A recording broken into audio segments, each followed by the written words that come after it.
편이었어요. 그 당시 상황도 지금과 크게 다르지 않아서 일부 기득권 세력들이 백성들을 가렴주거하고, 쉽게 얘기해서 이제 등친다는 거죠. 등에 빨대 꽂고 쪽쪽 빨아먹는 거죠. 요즘 표현으로. 괴롭히고 있었어요. 그리고 외적으로는 어떤 청나라랄지 일본의 위협 때문에 내후회환이라고 그러죠. 나라가 굉장히 힘들 때였습니다. 근데 동학이라는 민족 종교를 믿는 농민들 수만 명이 들고 일어나죠. 그래서 이것을 우리는 동학농민운동, 또 어떻게는 동학혁명이다, 이렇게 표현을 하는데요. 이게 수능에 거의 매년 출제가 됩니다. 그래서 우리나라 최초의 민중의 난이 뭔지 아세요? 그게 바로 통일신라 하대에 있었던 그 원종 혹은 애노라는, 혹은이 아니고 원종 애노라는 이름을 가진 농민들의 난이에요. 그때 이제 진성여왕이 너무나 통치를 진상으로 하는 바람에 최초의 민중봉기가 벌어지게 되거든요.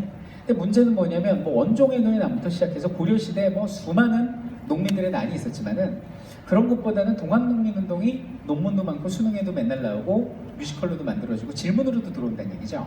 그 이유가 뭐냐면, 다른 점이, 첫 번째는 뭐냐면 일사불란하게 움직입니다. 그 이유가 뭘까? 종교 집단이거든요. 그래서 이들이 포접제라고 그래서 오늘날 교회 보면 제1청년회, 제2청년회, 무슨 교구 이렇게 있잖아요. 이 종교 집단이었기 때문에 굉장히 일사불란하게 움직였다는 특징이 있고, 이제 두 번째, 그거보다 더 중요한 건 뭐냐면, 이들이 주장한 내용이 잘못된 정치를 바로잡아달라, 태정개혁 12개조라는 것이 있는데, 이 중에 신분을 철폐하자랄지, 과부의 재가를 허용해달라랄지, 당시 민중들의 염원을 담은 내용이고, 이것이 정부로부터 관철이 됩니다.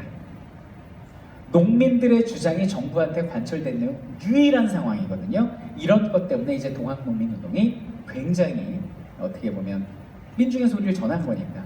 그래서 이제 역사적으로 중요한 부분이 있는데, 이것에서 우리가 얻을 수 있는 교훈이 이제 두 가지인 것 같아요. 첫 번째 뭐냐면, 우리 민중이 하나가 되어서 소리를 내면 반드시 세상을 바꿔 나갈 수 있다는 거.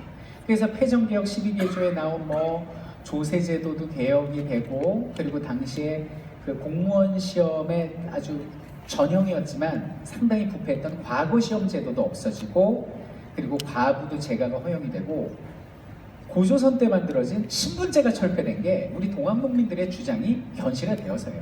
세상을 바꾼다는 거죠. 그러니까 우리가 하나 되면 세상을 바꾼다는 거, 첫 번째 교훈이고, 두 번째 교훈은 뭐냐면, 이걸 잘 들어야 돼요. 동학농민운동을 너무 미화시키면서 볼 필요는 없을 것 같아요. 무슨 얘기냐면, 분명히 한계점이 있고 그게 교과서에 명시되어 있거든요. 그건 뭐냐면, 여러분, 혁명이란 말이 쓰이려면 뭐가 전제돼야 되는지 아세요? 혁명과 쿠데타의 차이점 아시는 분? 공통점은요, 불법적인 방법으로 권력을 쟁취한다가 공통점이에요. 그럼 차이점은 뭐냐? 쿠데타, 즉 정변이라는 것은 민의를 반영하지 않고 어떤 특정 세력이 불법적인 방법으로 권력을 탈취하는, 박정희 전두환, 이런 5.16 군사 쿠데타, 12.12 군사 쿠데타, 이런 식이 해당되는 것이고, 혁명이라는 건 4.19 혁명에 많이 쓰죠. 민의를 반영한 상태에서 불법적인 방법으로 어떤 힘으로 권력을 쟁취하는, 이것을 혁명이라고 부르는 거예요. 그럼 동학농민운동을 혁명이라고 부를 수 있느냐? 저는 반반이라고 생각을 해요.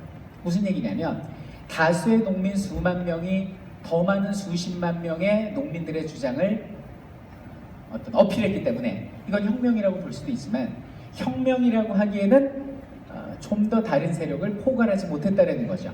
지식인 세력이랄지 아니면 양반 세력들은 외면을 했습니다. 그 이유가 뭐냐면, 여러 가지가 있는데, 이 동학농민들이 전주성이라는 곳을 점령을 하고 비빔밥으로 유명한, 정부로부터 오케이 사인을 받아내요. 그래, 너희 폐정개혁 12개조 들어줄 테니까 이제 해산해.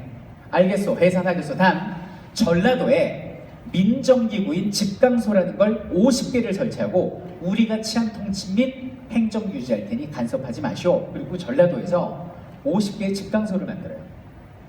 권력을 가진 거죠. 없던 사람이 권력이 생기고 완장을 찬 겁니다. 그 다음 행동이 뭔지 아세요? 양반을 괴롭히기 시작해요. 이제 피해 복수가 시작이 됩니다. 나를 괴롭히는 양반을 잡아다가 곤장을 때리고 지나가는 양반을 희롱을 하고 거의 무정부 상태처럼 좀 힘을 남용한 측면이 있습니다. 이런 것을 봤을 때 우리는 무엇을 얻을 수 있을까? 4.19 혁명 직후에도 어땠습니까? 이승만이라는 사람을 가야시키고 우리가 새로운 세상을 만들었잖아요. 근데 교과서에도 명시되어 있어요. 4.19는 미완의 혁명이다. 4.19 이후에 야, 이거 우리가 소리만 내면 다 세상 바꿀 수 있네? 학생들은 길거리로 뛰쳐나옵니다. 소리를 내고 또 선생님들은 학생들을 가르치지 않고 길거리로 뛰쳐나와서 교권의 자유화를 외치면서 소리를 내고 노동자는 노동자대로 농민은 농민대로 이 혼란이 오게 된 거죠. 이러다 보니까 이것도 4.19 혁명의 어떤 한계다 이렇게 표현을 하거든요. 제가 이 말씀을 왜 드리냐면 지금 우리가 이번 사태로 뭐 말 안 해도 아시죠? 어떤 사태인지. 이 사태로 인해서 하나가 됐습니다. 저는 이런 일이 왜 우리한테 벌어졌을까? 우울증에 빠지기 이전에 오히려 이번 일을 계기로 우리가 하나가 됨을 느꼈고 우리에게 저력이 있음을 느꼈고 그리고 젊은이들이 정치에 관심을 갖게 됐잖아요.